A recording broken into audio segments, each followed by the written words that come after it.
In this quick tutorial, I will show you how to open up your Toyota Matrix key fob to change the internal battery at home.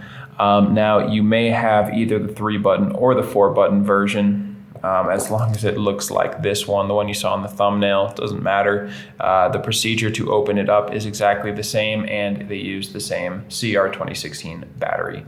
So I'm going to be opening up this one, but they're exactly the same. Just go ahead and follow along.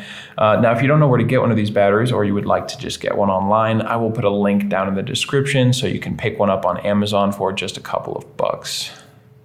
The first step here is just to look up at this little keyring area. There is a little slot in the plastic.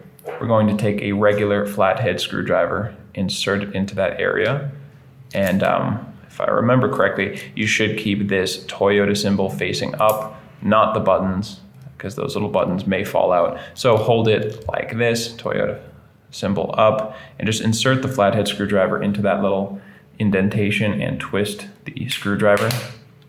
Now you can just lift this piece off, and inside there is a little black box there. You can lift that out. And yes, under here are the buttons, and it can come falling out. You'll have to put them all back together. So just be careful with that. Set that down. And this little component here, there's actually instructions. It says use coin to open right there. I'm going to use a flathead screwdriver. You could also use a coin, whatever you prefer. So in this little space under the black part, right in this little clear opening there, just going to put our tool, and once again, we're just twisting. And once it starts to come open, just pull it apart with your fingers. Set this to the side. And now we can come over here and work on this battery. So I'm going to use the just corner of this large regular flathead, and coming in over on the corner, you see that little space there? I'm just gonna put the corner of my tool under there and just lift the battery out. Just get underneath it and pry it up, and it will come out with very little effort, very little force.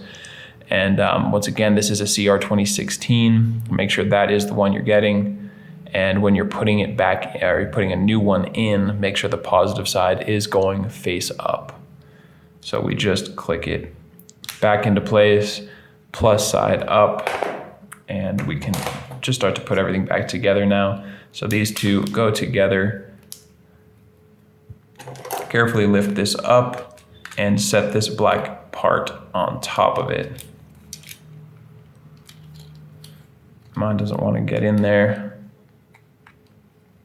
Okay, and finally, once it's sitting in there nice and securely, just click the back piece back on there, and you are good to go. So I hope that was helpful for you, and if it was, feel free to let me know down in the comments section, or just by giving this video a like so that other people can see it. And if you ever need help with another one of your key fobs, we have tutorials here on YouTube for pretty much every maker model, so you can check those out, and you can also visit us directly at fobbattery.com.